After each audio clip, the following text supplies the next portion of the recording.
AI to Go podcast. Welcome to AI to Go, the podcast where we learn from the builders, buyers, and backers shaping enterprise AI. I'm your host, Johannes, and each week I sit down with the leaders who are turning AI pilots into real business outcomes. Today, I'm joined by serial entrepreneur and enterprise AI pioneer, Russ Fradin from Larridin.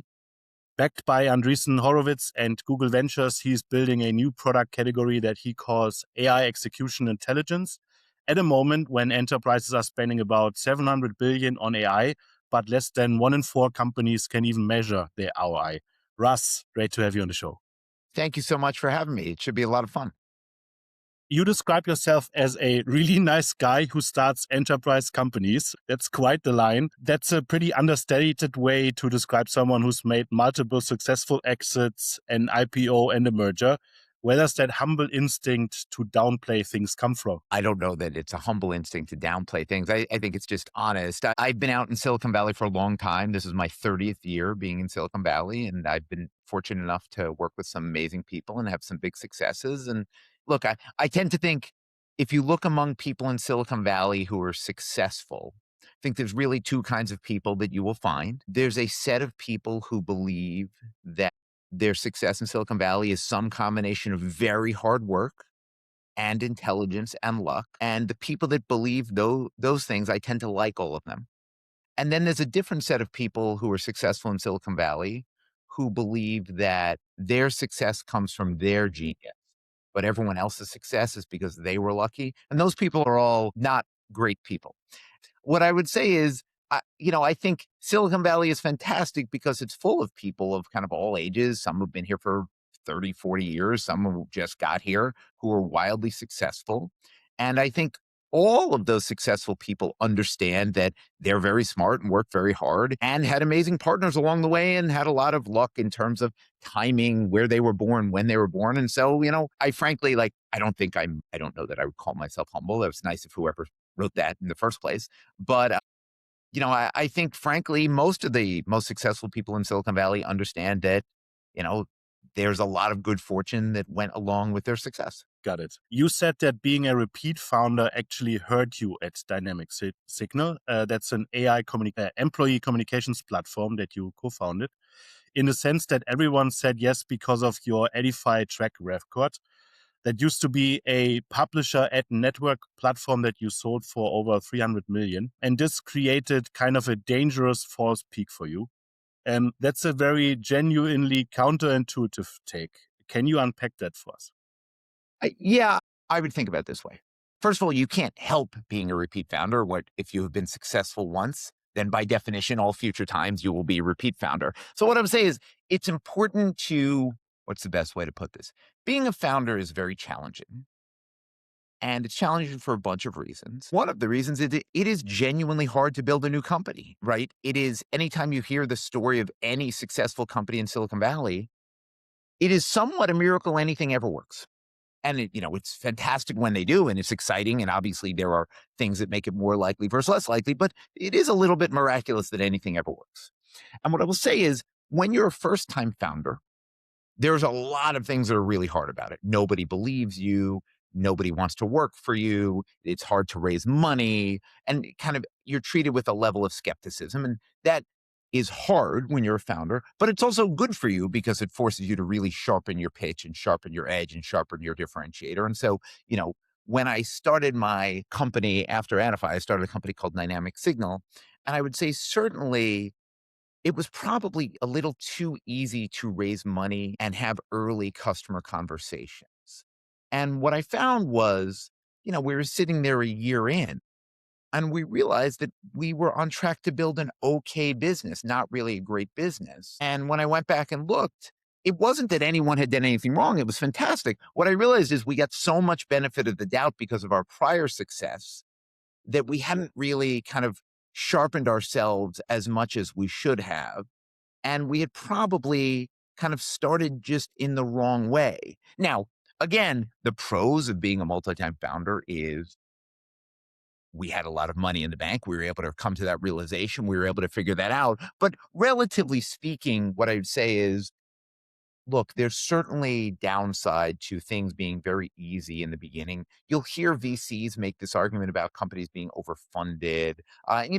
There's no ideal way to do any of this. And obviously, Dynamic Signal ultimately worked out. But I would say the mistakes I made in the early years at Dynamic Signal probably cost us an extra few years to build the business we wanted, which is a shame. When you're always going to make mistakes building a business. But what I would say is when you're starting a company the second time or the third time, the fourth time, however many time, this is my fourth startup, fifth, whatever, at Larridin. Like I said, there are pros and cons. And one of the things I found at Dynamic Signal that I've really paid attention to at Larridin is because you have been successful before, people will just assume that your idea is good. And you really, really, really have to do a lot of work to push to make sure you're getting good signal, which just was not obvious to me the first time I was a second-time founder. Got it. I think one interesting story of the whole Dynamic Signal founding story is the pivot. You had 5 million ARR in influencer marketing, and then you walked into a board meeting and said, pretend those 5 million don't exist. And I have another idea. Can you walk us through that moment? What was the room like? And could you build on that confidence that the board had because you were successful previously? I think any good VC is fundamentally going to trust the people they've gone into business with if they're a good VC. And by the way, if you're a good founder, then you're going to kind of, hopefully repay that trust with your partners who've given you money along the way. And look, we had the benefit of being in the market. This is what I was talking about earlier. Really, it took us kind of 14 months to wind up with the idea we should have started with in the first place, that honestly we would have come up with earlier if we were better at kind of understanding signal. As I said, our second time being first time, or our first time being second time founders. So, there wasn't some big reveal where we went into a board meeting. It was kind of months of here's this data we're seeing, here's this data we're seeing, here's this data we're seeing around. Customers are very intrigued by this pitch. And at some point, we went to a board meeting and said, hey, listen, we have to stop doing this and do this. Now, there is an element, by the way, I would say our VCs were supportive, but they were not wildly supportive. They were supportive to the extent where they said, well, we understand. And, you will need to go raise more money. And I had to go find a new lead investor. So they were supportive, but they did not reach into their pockets and shower me with money. It wasn't parades and celebrations. They were perfectly nice and perfectly professional guys. And I like them both. And they're both smart folks. But I would say they only really believed it when we went out and found another lead investor for the business, for a lead investor for that round. And they participated and were partners for the next bunch of years after that until we sold the company. That's incredible. And one of the things about this, and look, AI has changed the world a little bit, and I'm sure you see this in your life. When you're a founder selling into the enterprise, the truth is that generally because enterprises make decisions more slowly than consumers, right? And, consumer companies have a different challenge. Generally because large enterprises make decisions more slowly, it frankly takes a while to get good data, right? Because I'm going to go and pitch to enterprise X.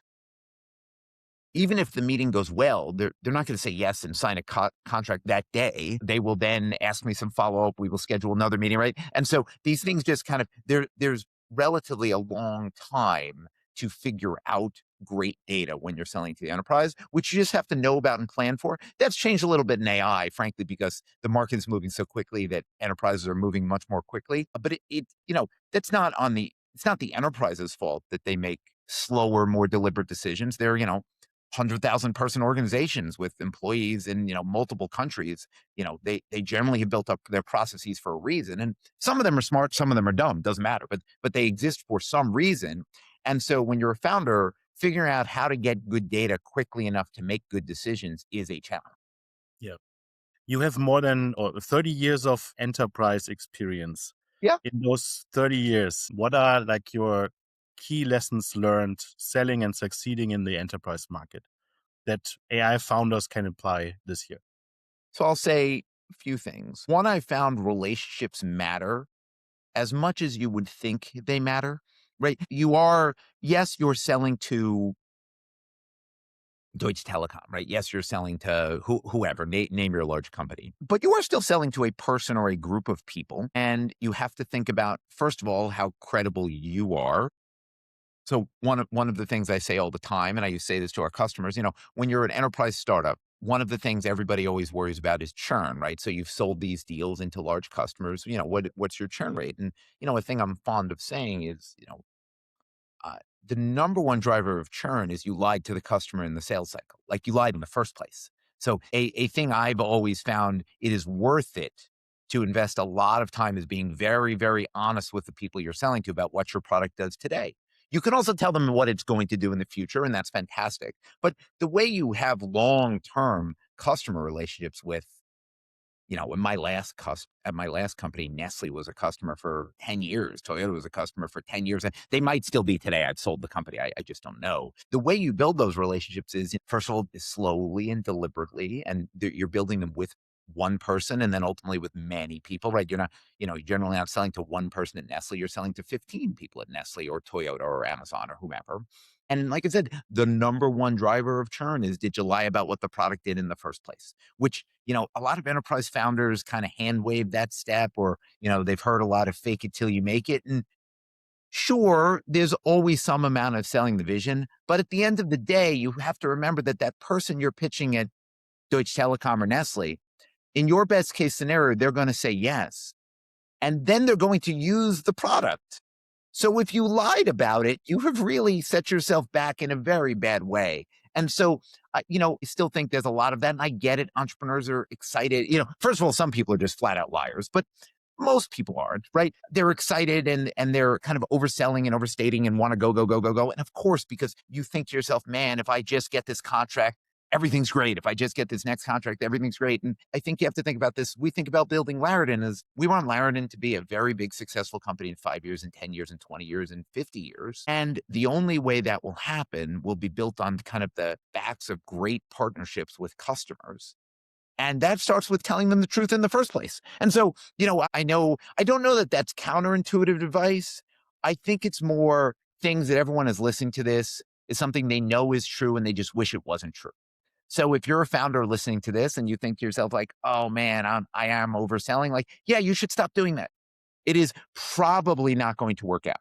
It used to work out famously for, I don't know, Larry Ellison was famous about talking about what Oracle did today and was coming in the future. But that was a very different time. The sales cycles were different and the install cycles were different. So if I knew today that if I sold something to Johannes at Deutsche Telekom, even if he said yes today, it was going to be 9 months before it was live. Sure, you can oversell a little bit, but in this world where people are going live in 2 or 3 days, they will find out you were lying very quickly and they will just put you in the bucket of liars. And frankly, that's probably not good for you in the long run. Absolutely. By the way, the same thing is true in dating. The same thing is true in friendships. These are not weird. Like I said, at the end of the day, you're building relationships with people who you will hope be long-term partners of yours. That resonates very well for the buyer side. So I think ultimately big brands are made up of people, right? So human relationships are super critical for success. Find your internal champions, but also find the stakeholders that ultimately make the decision in a big company. And to your second point, optimize for the overall relationship, not for your first sale. If you only look to make a sale, you come across as desperate. That's number one. And number two is, if you are over promising in the sales process and the moment people are actually using your tool and you realize there are 10 different limitations of the tool, you don't have all the connectors live that you promised, all those things that are happening, this is super difficult for a long-term relationship with an enterprise buyer. So I truly value what you're saying, Russ. I couldn't agree more.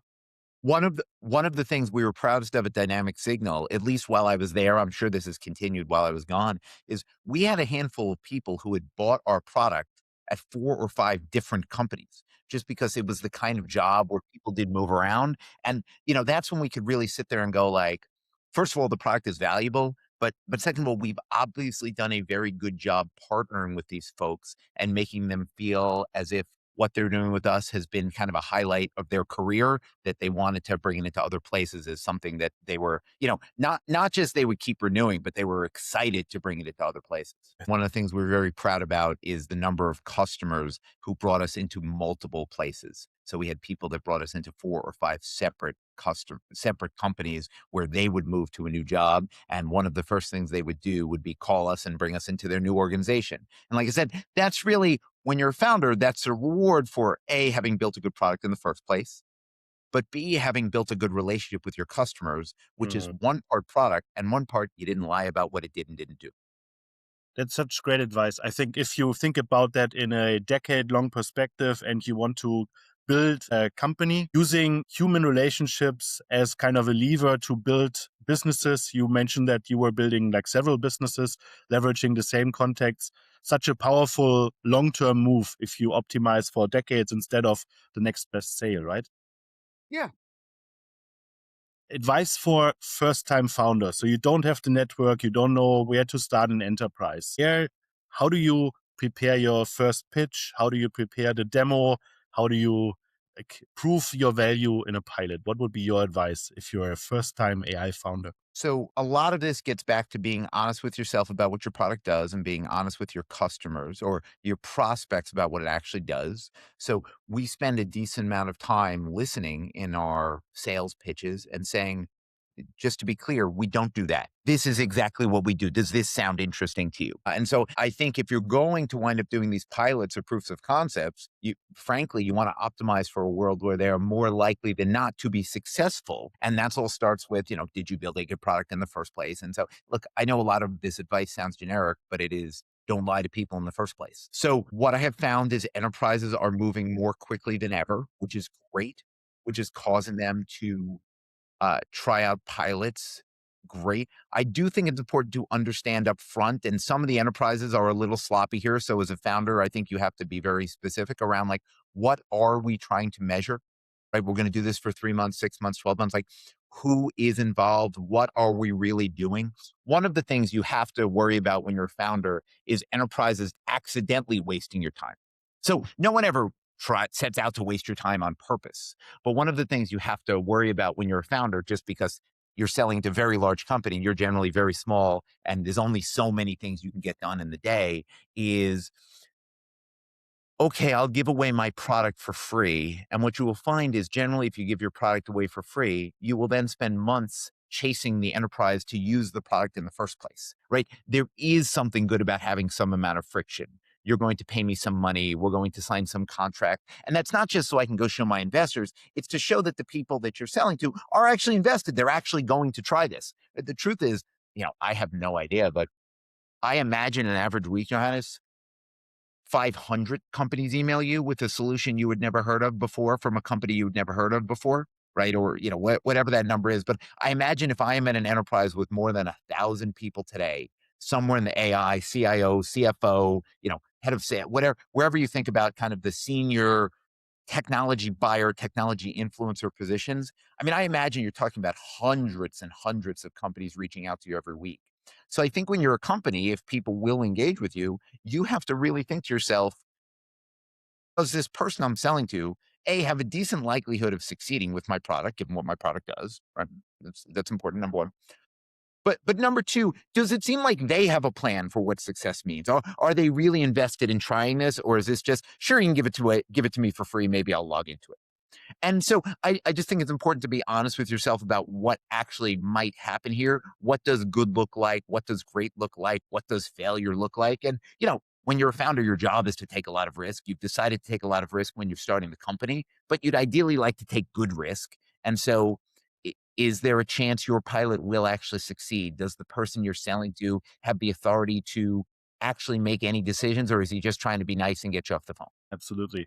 Couldn't agree more. So how do you find out that this like enterprise prospect is a good risk to take initially? And then later on, how do you close the gap between a successful pilot and a live product that is in production in an enterprise? Yeah.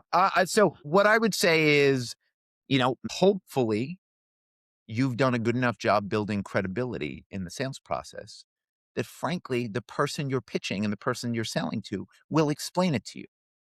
Right? There's no reason I would ever presume that I know how to get something live with Deutsche Telekom. I would assume you know how to get something live with Deutsche Telekom. And so a lot of the sales process, the discovery of what is our, if we do a great job with this pilot and this does have the results we're hoping for, let's at least try and agree that, we're going to try and solve these 10 things together, and, we'll solve 8 of them very well, 2 of them maybe not as well, but then we'll do these 3 other things we hadn't thought of. That's great. Now that we've been successful, how do we walk arm in arm together to the rest of Deutsche Telekom or Nestle or Toyota or, Mars, or name your organization? And so, frankly, a lot of the sales process isn't just how can I get someone to say yes? It's, can I learn a lot about Deutsche Telekom? I got to a point at my last company, we had a very, very large relationship with IBM that took a long time to build. And we had probably 50 different people inside IBM that were senior decision makers. And I used to laugh a lot that our seller, who had sold things into IBM, yes, he was a sales guy. Yes, he was, paid to sell things and getting commission to sell things. But he had built so much credibility that different IBM VPs would call him every day or every couple of days to try and find out what was happening in the rest of IBM. Because it turned out in those orgs, the communication across the enterprise was just not as great as it could have been. And our salesperson had done such a great job building relationships that, if anything, he was helping people at IBM navigate IBM. And so, that's not something you should have to do. And frankly, that speaks dysfunction in IBM side. So, but if you think of yourself as a partner, your goal should be to truly understand what is happening. It's very popular in Silicon Valley to kind of laugh at the McKinseys or Accentures or kind of the agencies, the WPPs or that of the world. But frankly, great long-term partners, if you think about the very long-term partners to Deutsche Telekom, like, I don't know, Microsoft, WPP, I don't know who your agency is, I'm just making up, Microsoft, WPP, Accenture, what you will find at those customers, at those partners at the very senior level, truly, truly, truly understand the organizations they're partnered with. And if you're a salesperson at Larridin trying to get Deutsche Telekom to be a customer of yours, sure, yes, we want a pilot and a product and go from there. But our goal should be to really understand Deutsche Telekom, what's happening in Deutsche Telekom with AI, what are the goals, what are the challenges, how do German workers worry about AI in a way that UK workers might not, in a way that American workers might not. And so you really have to understand these organizations because, frankly, they're very old, very large organizations who, let's be honest, they're okay without you. As a founder, one of the things that's important to understand is Deutsche Telekom, I don't know, I keep talking about Nestle, Toyota, we can pick other examples if you'd like, but they are okay today without your product. You would like them to be better tomorrow with your product, but they are okay. So a big part of selling in is understanding how they work, helping paint a vision for how they could work a little better with your product. But it's really building those long-term relationships to understand who you're working with. Absolutely. And with your enterprise AI report, you are making an attempt to help the industry figure out what is good, what is not good, and what is really ugly. Your latest 2026 enterprise AI report shows that 85% of leaders are saying they have less than 18 months to become AI leaders in their industry or fall permanently behind. Do you think they are right, or is FOMO hitting them really hard? What I would say is it's very clear from both our data and other data that everyone knows AI is going to hugely impact their business, number one. Number two, they are very much worried they are behind. And that has led to a lot of angst, but also a lot of interest in moving quickly. I don't know that I really have a perspective of, if you don't catch up in the next 18 months, will you be forever behind? Probably, almost definitely no. I'm sure there are some categories, yes. I think if you're trying to compete with Anthropic and OpenAI, given their pace of change and innovation, because they're very new companies growing at an extremely high growth rate, your ability to catch up if Grok just decided to take the next 18 months off and then try and catch up, that might be hard. I think, look, enterprises generally have a lot going for them in terms of their employee base, their customer base, their employee goodwill. Do I actually believe that if they don't figure out AI in the next 18 months, they are forever in trouble? It depends on the category. I think the more regulated industries know, they should do something, but it's not existential. But there are certain industries where it's absolutely existential. I imagine if you are a knowledge work industry that charges a lot for the fundamentally professional knowledge work of a relatively small set of people. AI is going to have a profound impact on your business. And the sooner you innovate, the better. I think ad agencies, for sure. Law firms, for sure. If you're a nurse, if you're an operator of a large hospital that fundamentally makes their money with the actual services done by doctors and done by nurses, fundamentally adopting AI is going to make your workflow better and it's obviously good for you. But is Stanford Hospital going to irreparably fall behind if they don't adopt AI at a breakneck pace in the next 18 months? No. Now, they're a well-run organization and they're trying to, but no, they will still be okay. I will still go there for my surgery if I need it in 18 months. So it depends on the industry. What I will say, though, is it speaks to something that, founders know well today, and it's why this is an exciting time to be a founder, but it's why I caution people not to lie. Because what you're seeing today is, in my entire history, I've never seen a world where companies with 50,000, 100,000, 200,000 person companies, where you can get on the phone with the CFOs and CIOs as a startup founder of giant organizations, and they want to try things. That is really, this is reminding me of when online advertising first came around in the late 90s, right? That's the only thing I can think of where people just want to try. They know it's the future. They want to try. And so what I'd say is this is the most exciting time to be a founder in my career. Absolutely. But I'd caution people, like I said, to the beginning of our discussion, which is there will certainly be people that take advantage of that by selling a lot of slop into the market and probably will be long-term worse off because of that. Eventually things will calm down.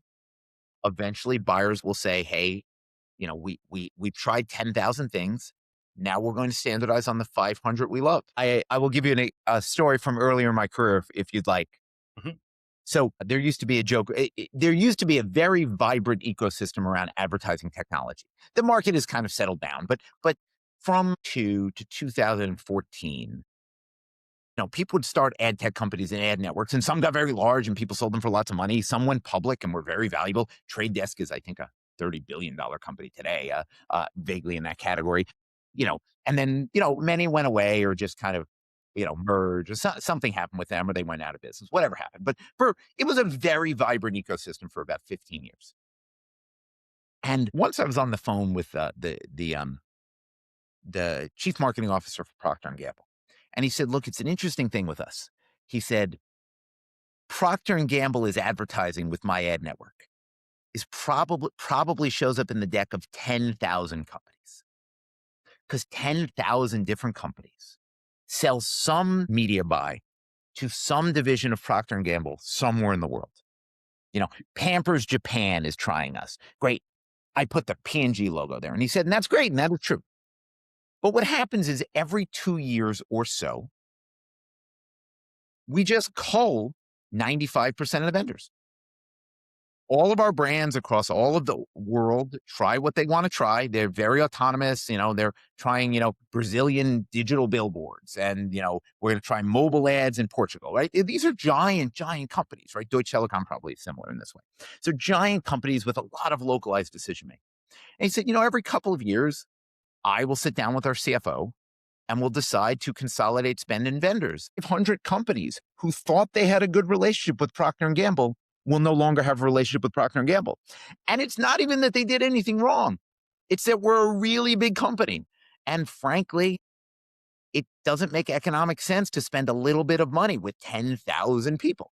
And so you have to just understand where you are with these organizations and are you building to a big, successful long-term relationship. So I'd say as a founder, now's an amazing time to meet senior people and to sell proofs of concept and to build great relationships. At some point, there will be a culling. It's not that I think there's an AI bubble. This has nothing to do with that. At some point, there will be a culling of vendors, right? Deutsche Telekom is not going to have a future where you work with 10,000 different AI vendors or whatever the number is. It's just not going to work that way. You will settle on some number. It won't be one, but it won't be 10,000.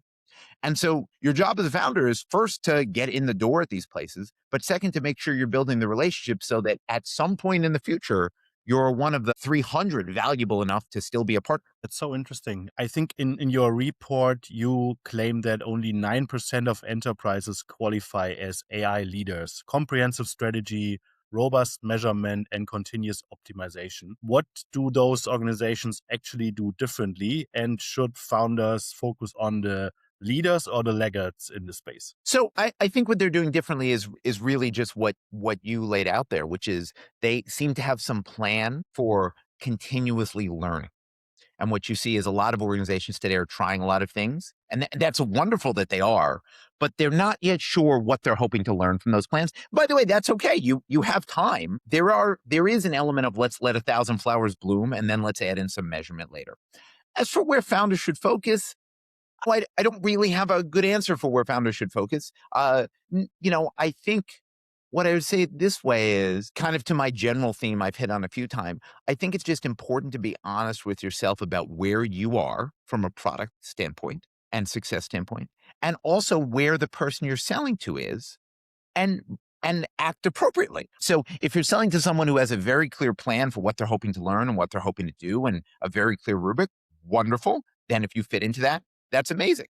And if you're selling to someone who doesn't, that's a great opportunity for you to partner with that person, help them build a plan with your product and build lots of credibility, right? At my last company, they mentioned like we invented a category. So by definition, no one we were selling into had ever done it before. It was new. So there's nothing wrong with that. And the customers that we partnered with effectively became customers for 10 years. The people that, did a pilot and then didn't renew, it generally wasn't that the software didn't work. It was that we had done a poor job helping them kind of expand the concept across the organization. So every company is different, and what I'm doing at Larridin is different. At Dynamic Signal is different than Prior, is different than ComScore, is different than Flycat. Right? All of these things are different. But what I would say is, I don't think there's anything wrong with selling your product to any of these organizations. I just think, to my kind of overall point from earlier, the better you can do at mapping where the organization you're selling to is, so that you can update your plans for how you're going to partner with them, the better. The report also mentions that teams who use AI to build get dramatically better ROI than teams who use AI to summarize. Like there was a distinction between IT teams on the builder side, finance, service, legal on the summarizer side. Why do you think Yes. the builder functions get so much more from AI than the summarizer functions?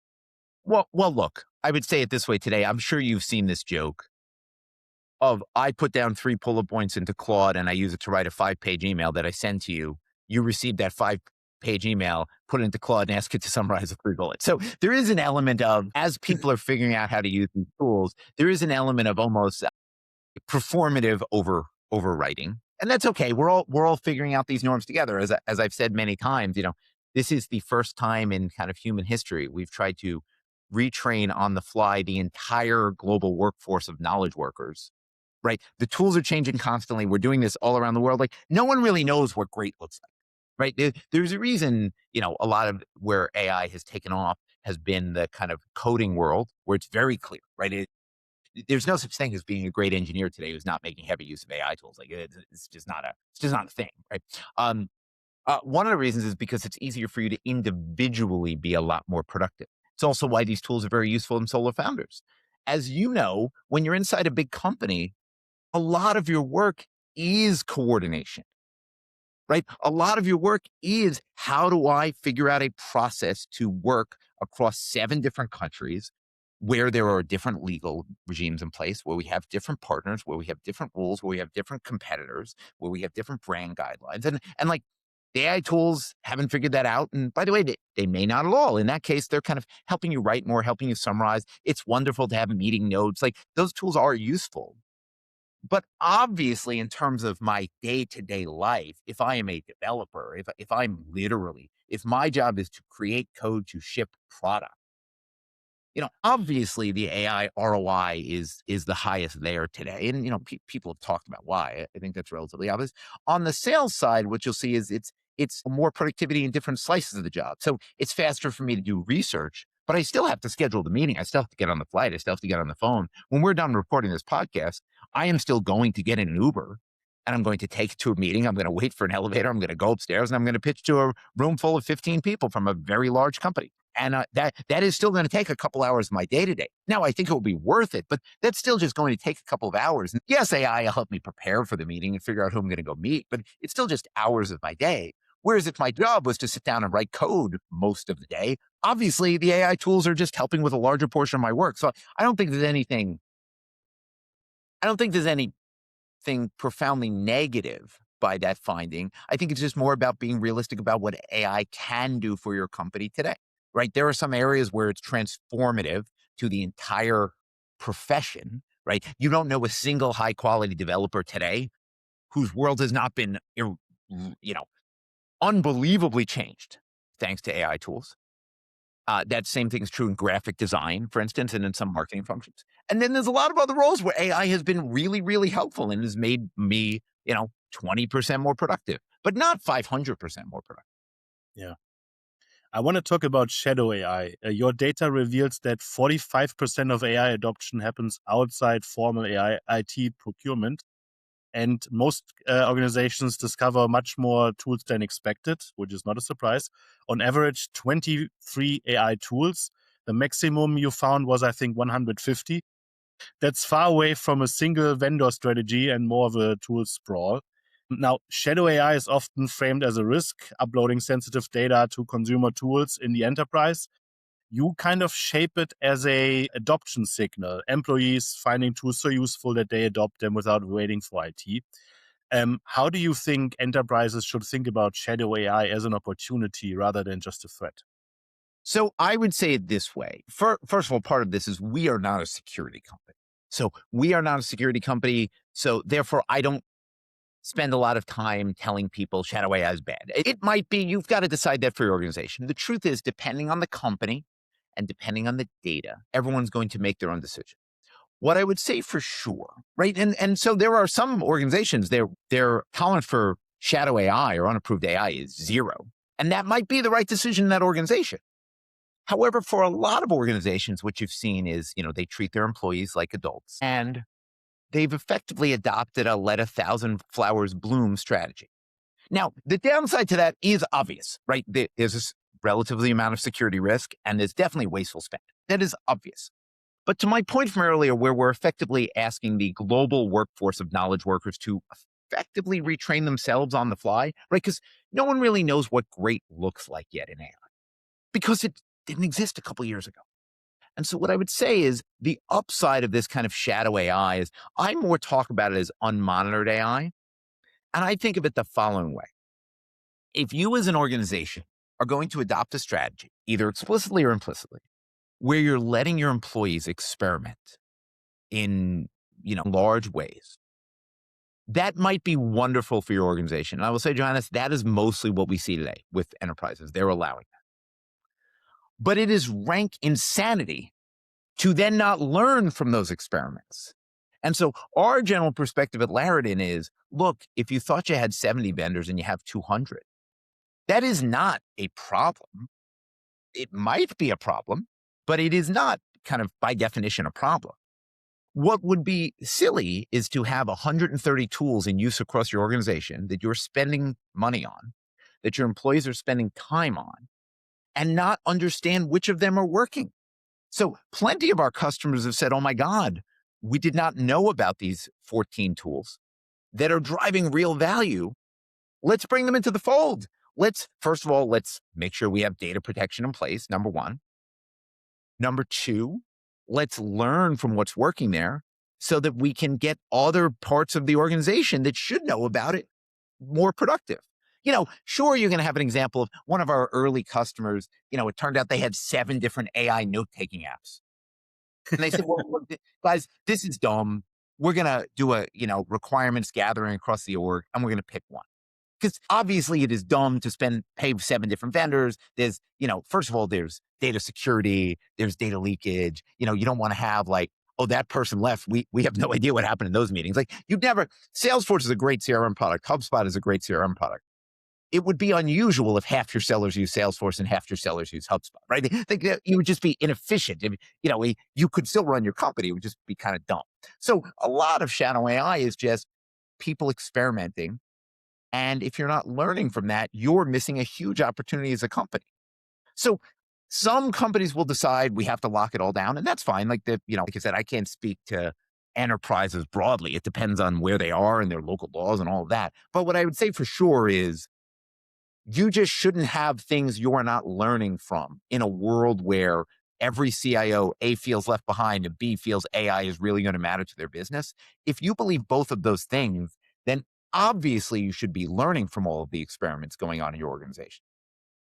That was one of the most passionate pitches of shadow AI that I've probably ever witnessed. Well, like I said, I'll meet CIOs all the time. They'll say, oh, we don't mind our employees using these tools. I say, that's wonderful. But wouldn't you like to know what's working? That's all. Just let's figure it out. Because I will say, for a lot of history of software, what would happen is the business buyer or the CIO would realize there was an issue. They would buy some solution and they would implement it top down. Salesforce is an example. And it might be, and you fundamentally tell your sellers, like, hey, this is what we're using. Here's why. And also, if you don't use it, you're fired, right? And that is a way to roll out enterprise software, right? There's no option to not use Workday because you just won't get your paycheck or health insurance, right? You don't get to like opt out of using Workday.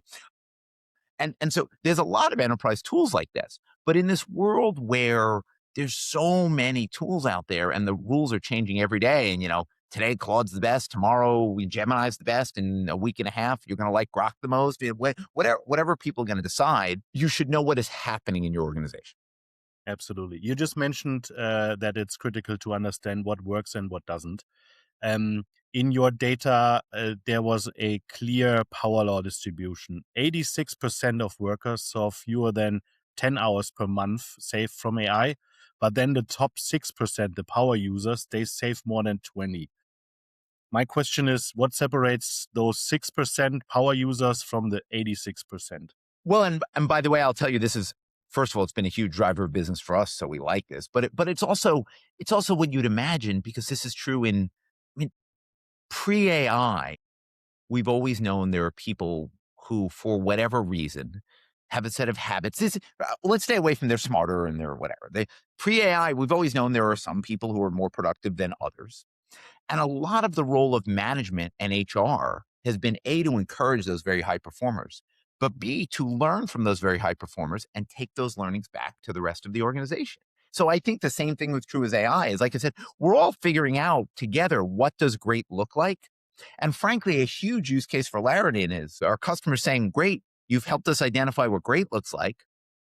Let's get that to our partners in HR. Let's get to the various business leaders so they can push that. Because the way we're going to improve our organization is not having 5% of our employees be mega productive.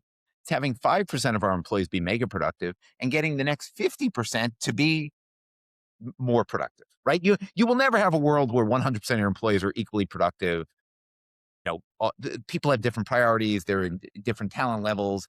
They have different commitments to work, all of those things. And that's just the nature of any organization, large or small. But you definitely want to give tools to HR and tools to leaders to help them understand what they should be doing. So, now to answer your specific question, what does great look like? It depends on the org, right? What great looks like in engineering is different than what great looks like in sales, different than what great looks like in marketing. What you will see is they tend to be very sophisticated users of these tools, right? They're not, if you give the average person ChatGPT, they look at it and it's a blinking text box, kind of like the early days of Twitter where you're like, I don't know, should I tweet something? Like mostly people don't, right? You give people a blinking ChatGPT inbox, like mostly what they use to do is summarize an email and check what time, Arsenal's matches in the Champions League next week, right? And there's nothing wrong with that. But your job as a manager, your job in HR is to mine those amazing stories from the organization and bring those to your employees. That's how you do change management, right? Companies are very large. Companies are very complicated. You have a lot of employees and some of them are 100% all in. They took the course over the weekend on how to use Claude Cowork.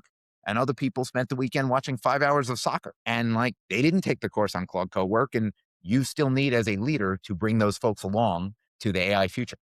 Absolutely. I think HR needs to join the conversation around training and enablement in AI. Yeah, much more, right?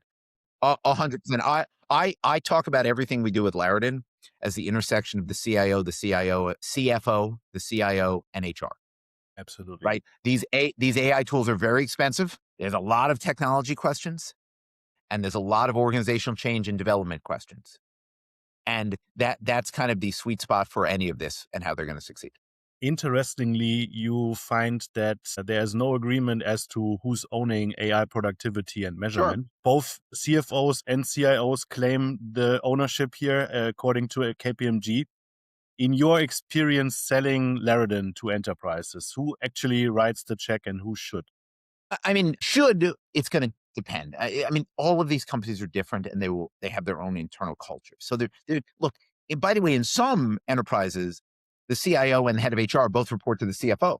In some enterprises, the head of HR, the CFO, and the CIO all report to different people. So every organization is designed how they're designed. What I would say is generally what we have found is either the CIO or someone in his or her org own what's happening with AI, or the CFO does. What we have found, some companies really have a steering committee, right? There's no single owner. It's, we have some HR, some IT, some CFO, right? I mean, there's always going to be some element of shared ownership. Actually, Johannes, one of the things I've been talking to CIOs about more than ever before is how they see their relationship with HR evolving, right? Interesting. Because for a long time, it was a world where IT sat there and told you what tools you couldn't use, and sat there and told you what tools you could use and should use, and kind of threw them over the transom because, IT was a part of the world.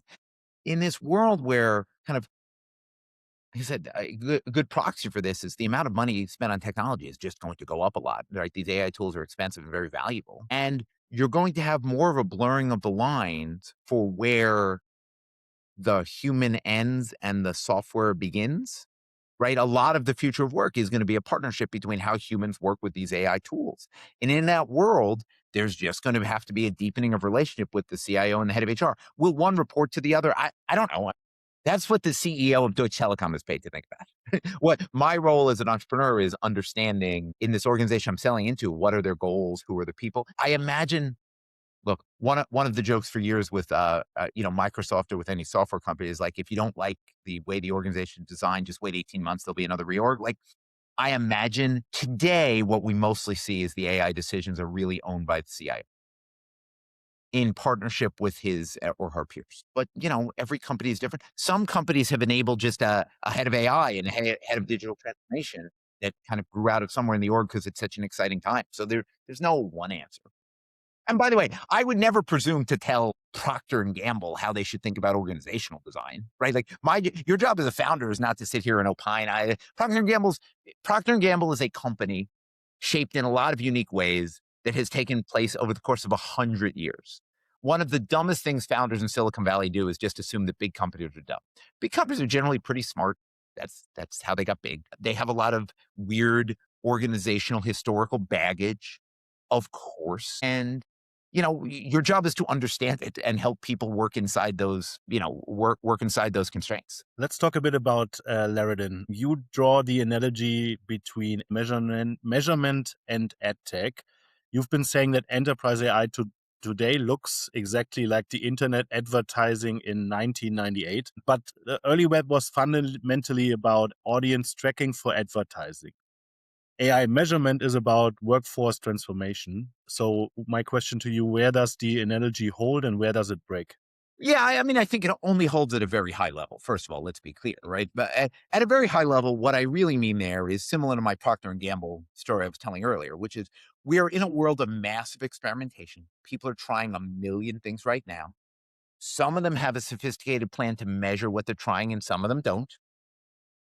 And we're selling in a series of measurement solutions, right? And so, what I would say is, when you can figure out one of the reason web advertising became very large. One, people knew it was going to be valuable. Let's be honest. So they did a lot of experimentation. That's I'll call that ChatGPT, right? Like it's just obviously going to be useful, right? First time you ever saw ChatGPT, yeah, there's hallucinations. Yeah, there's a million issues. There's a million issues, but obviously it was going to be useful, right? Anyone with an understanding of kind of how technology gets adopted knew immediately it was going to be useful. How quickly, who knows, but knew it would be useful. And how quickly it's adopted in different regions, in different locales, with different law, of course. But by the way, same thing with web advertising. If there's going to be a lot of audience that you're going to figure out how to put ads there, then we need to figure out measurement and what drives actual value. So what we've been focused on at Larridin is helping organizations understand what are they doing, measure what they're doing, and what's driving actual productivity. And some of the tools for some of the departments are driving a lot of productivity. We've been helping them understand how they can map other workflows to drive even more productivity. We've been helping them with very deep integrations, understand what does great look like for your developers? What does great look like for your sellers? What does great look like for your lawyers? What does good look like? What are tools you should, honestly, you're not getting much value from? Now, maybe those tools are not valuable, or maybe you haven't figured out the right organizational transformation to have people take advantage of the tool. So, we can't tell you the tool's bad. We can tell you that given the amount you're spending, you're not seeing much productivity increase. Maybe that's on your kind of leadership and you need to double your change management approach there. Or maybe the tool's bad and you should cancel it, right? Those are kind of complicated questions. They're harder than my kind of fun analogy of why you have 7 different AI note-taking apps. You should have 0 or 1. You should not have 7. So, that's example. So that's where the analogy holds. Look, where the analogy breaks down, obviously, is fundamentally, marketers didn't really, I'm talking about traditional marketers. There's different companies that came about that wouldn't have existed if it wasn't for the web in a million ways, and have little to do with web advertising, more to do with kind of the scale of web distribution. And not, go read Ben Thompson on that. He's 1,000x more articulate on that than I will ever be. Well, I say where it does break down is the following. And it's why AI is so exciting. At the end of the day, if you're a marketer, if you're a FMCG marketer, a CPG marketer, or a telecom marketer, or a credit card marketer, or whatever, there is an element where the web is just the new TV, which was just the new newspaper, which was just the new radio, which was just the new whatever, just the new yellow pages, which is my job if I am selling Pampers is to get in front of people in the family formation time of their life and help them decide and help them through a kind of high frequency marketing strategy to drive trial, which will have a certain repeat rate and they become loyal customers. And not to simplify it, it's very hard to do that job. But of course, I'm going to do that on the web because that's where people are. Now, there are going to be things about digital that are different, but of course, I'm going to do it on the web. Where the analogy breaks down is AI is way more complicated when it gets to the business. This is not, first of all, the tools are so broad. They touch every area of your life. There will be parts of your workplace where work is fundamentally replaced, right? There will be roles in the company. I'm not talking about this from a headcount standpoint. There will be jobs. There will be tasks done today by humans that will no longer be done by humans. By the way, we saw this in agriculture with the Industrial Revolution. It is not something that's never happened before in human history, but there will be jobs that will no longer be done, right? Later on today, I will take a Waymo, right? Like that is a good example of there used to be a human sitting in that car. There won't be a human sitting in that car when I go to my next meeting, right? So there will be jobs in the enterprise that just won't exist anymore. There will be other jobs that are fundamentally changed and it will not be possible to be successful if you're not truly adept at these tools. So how do we retrain mid-career individuals? Normally we haven't had to spend a lot of time thinking about how do we retrain our 40 and 50-year-old workers, honestly, right? A lot of running a big company was let's hire amazing young people and shape them and make sure they work very hard. And then, follow a decay curve, right? Some of them will work very hard and they will become very senior. Some of them will work quite as hard and won't be quite as successful and they'll become mid-level people. Some of them will be terrible and we'll manage them out. Some of them will be good and they'll stay here for years. And kind of fundamentally, by definition, in most organizations, in most areas, the guys that were 45 are smarter than, or that's not true, are better, more valuable to the organization than the people that were 35. That's true in very large, stable organizations by and large. That's just not going to be true today because of this technology, right? You're going to have to learn how to use these tools very quickly because it's reshaping so much of work. So that's where the analogy breaks down. It's just much more profound. I mean, it is a 100x bigger opportunity. There will be there will be large companies that become small companies because they don't adapt well. There will be giant companies that no one heard of 3 years ago that become the leaders in their category. Thanks to these, this is a profound technological shift for sure. So that's where the analogy breaks down. My general perspective when we talk about it from Larridin standpoint, relative to my early career at ComScore, where I built a lot of where I was involved. I wasn't the founder, but I was maybe the first executive, one of the first executives, maybe the first one, a very early executive before we had customers. I was an early guy there and with some brilliant founders, is you're never going to get to the future you want without great measurement of what's happening, where is it working, where isn't it working, how do we drive more change, what can we be doing even better. Yeah. You've described AI as software eating labor, and now you sit in a very unique position as you see the actual enterprise AI usage. And based on what you're seeing, is AI primarily substituting labor or augmenting it right now? And Well, how I do will you say, first of all, to be clear, I didn't say AI is software eating labor. That is a very articulate point made by one of my investors, Alex Rampell. And Alex credit from to Alex? Andreessen. And by the way, everyone listening, if you've gotten this far in the podcast, you should absolutely go read everything Alex has written about AI and software and Yes. labor and all of that. A far more articulate thinker on this than I. Um, so, I mean, the answer will be kind of what I've said earlier. It will depend on the job, right? Are we still going to have developers in the future? Of course. But what you will find is the best developers will just be 50 times more productive. The best sellers will just be 50 times more productive. There will certainly be roles that are no longer necessary. You're going to see profound impact on call centers, right? Imagine sit here and, if I had to sit here and project, I imagine companies will hire more sellers. I imagine they will hire more developers. I imagine they will hire fewer call center workers. I think this is more about kind of the shape of roles and the shape of employment, and not overall employment personally. Like from a macroeconomic forecaster, I'm a huge AI bull. I think there will be more jobs. I think there will be more employment. Maybe I'll be wrong. I think there'll be more jobs and more employment. I think about it this way, John.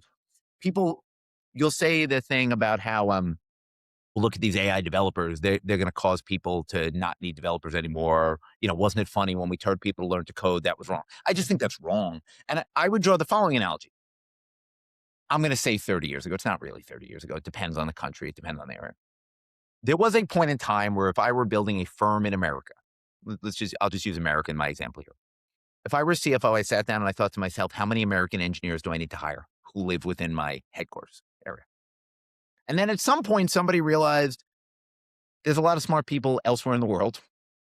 We can hire Indian developers, right? India is the first place this became big, but I mean, it's everywhere around the world. It's Bulgaria, whatever, but I'll use India example. And at some point we realized there were a lot of really smart people in India who could code. And we started hiring a lot of Indian developers, and you could hire them more quickly. They were cheaper. Now there's coordination issues. There's a bunch of issues. And the existence of this much cheaper labor pool did not, in fact, mean there were no American developers anymore. In fact, there are more American developers today by far than there were when we realized that we could hire Indian developers, because it turned out companies could become so much more productive. They could just build more and more quickly. We don't sit here at Larridin and think to ourselves, oh, good, we can fire half our developers. We sit here and think, oh my God, we can build twice as much for Deutsche Telekom. Right?